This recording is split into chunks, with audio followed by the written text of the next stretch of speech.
Bom dia, meus amigos. Tudo bem com vocês? Comigo tá tudo bem, graças a Deus. Pessoal, no vídeo de hoje eu vou falar um pouco sobre manejo de pastagem. Será que compensa? Será que não compensa? É viável, né? Como prosseguir, né? Com o manejo de pastagem.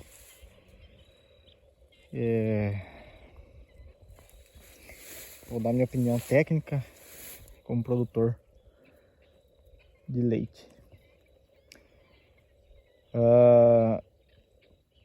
Primeiramente, muitos têm essa dúvida, né? Será que compensa? Será que eu consigo fazer lotação alta? O que eu posso fazer, né, quando eu faço um manejo correto de pastagem? Primeiramente, pessoal, o manejo de pastagem, eu posso dizer para você que compensa. Compensa porque só pelo simples fato de você aumentar a lotação. O que seria aumentar a lotação? Eu consigo trabalhar praticamente com o dobro da média nacional, né? A média nacional hoje, se eu não me engano, acho que tá um ou duas UA por hectare. Eu preciso ver esse dado correto. Se alguém souber, pode deixar no comentário, né? O que seria um UA? Uma UA é uma unidade animal de 450 quilos. Então, você trabalha com uma ou duas UA, unidade animal de 450 quilos por hectare. Que é uma média medíocre, né? Se a gente for parar para pensar.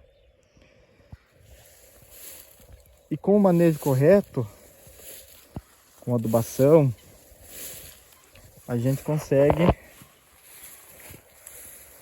trabalhar com 10 UA por hectare. Ou até mais, se você colocar uma irrigação.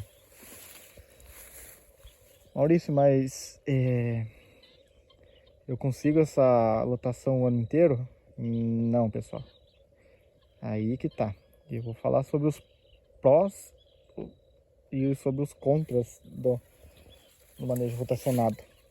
Pessoal, quando eu falo manejo rotacionado, né, é porque é o meu sistema aqui, mas tem diversos tipos que você consegue fazer o manejo de pastagem. O importante é você respeitar a altura de entrada e a altura de saída dos animais. Existem N métodos de você trabalhar com manejo. Tem o pastejo rotacionado, pastejo em faixa, pastejo rotatino, que o pessoal vem falando bastante aí, né? Só que eu costumo dizer que cada propriedade é uma realidade, né? É a mesma história do capiaçu, que daqui a pouco eu já vou falar também. Se para você dar certo o pastejo em faixa, faça o pastejo em faixa. Se para você dar certo o pastejo rotatino, faça o rotatino. Se para você dar certo o rotacionado, faça o rotacionado. Para mim tá dando certo o rotacionado. Por que a gente não pode trabalhar com 10 UA por hectare o ano inteiro? Porque o pasto não aguenta. Hoje aqui, os meus pastos, né, de Isuri estão desse jeito. Ó, ele pendoou, deu semente, eu já rocei a primeira vez, mas ainda deu um pouco de semente, já passei os animais mais 2 vezes aqui, entendeu?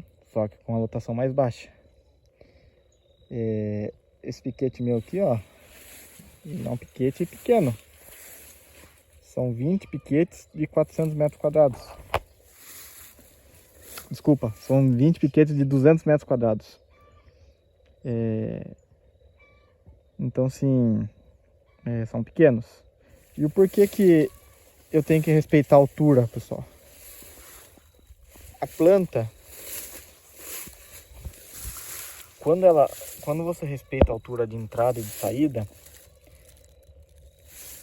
essa gema apical aqui, né, que a gente fala que é a parte aérea da planta, quando você trabalha ela com altura ideal, o sistema radicular dela, né, ó, você vê como que olha o tanto de palhada que deixa aqui, quando você faz o manejo correto. Isso aqui é o primeiro ano do capim, viu, pessoal? Não tem 5, 6 anos, não. Isso aqui é o primeiro ano. Vai fazer um ano, né? Porque eu plantei agora nas águas, né? Então, assim, ó, só para vocês entenderem. Quando você trabalha com a altura ideal, a gente costuma dizer que o mesmo tamanho de raiz de área, parte aérea em cima, é o tanto de raiz que ela vai crescer para baixo. Se você deixar ficar no toco, a raiz dela vai ser isso aqui. Quanto mais você corta, mais diminui a raiz.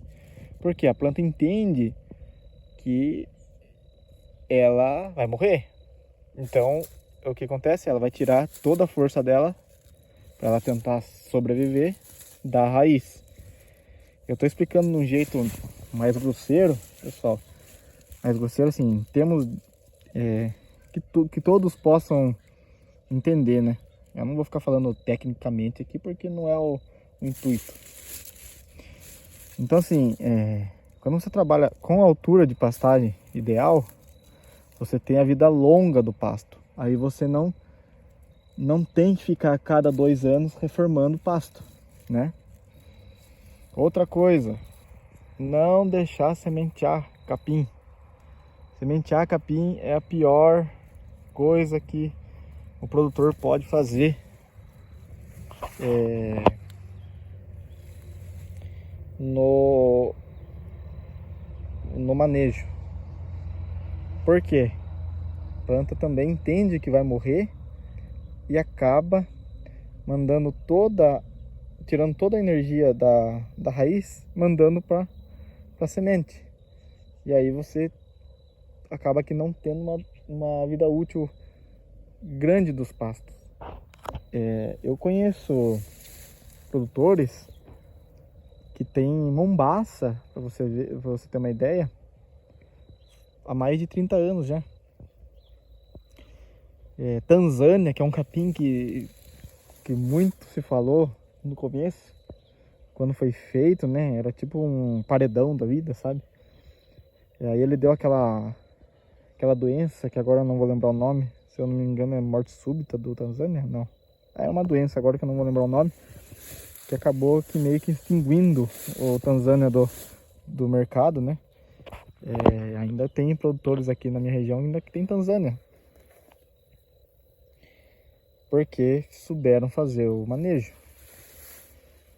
Então, falando da capacidade de suporte, né? Por que eu não consigo manter? Porque assim, mesmo nas épocas das chuvas, a gente tem um problema, pessoal. Por quê?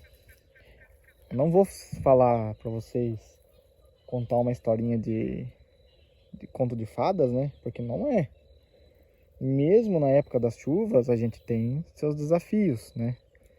O que pode acontecer? Muita chuva, o capim não sai, tempo nublado, a planta não faz fotossíntese. Falta de chuva, a planta também não sai, capim não cresce. Você pode adubar que não vai adiantar. Então qual que é o X da questão? É você ter alguma outra área, né? Que seja um pasto pulmão ou uma capineira. No meu caso aqui, hoje, eu não tenho um pasto pulmão. Não é que eu não tenho, eu tenho aquelas áreas lá. Ela serviria de pasto pulmão. Inclusive tem vaca pastando por lá. Que são as vacas que estão secando.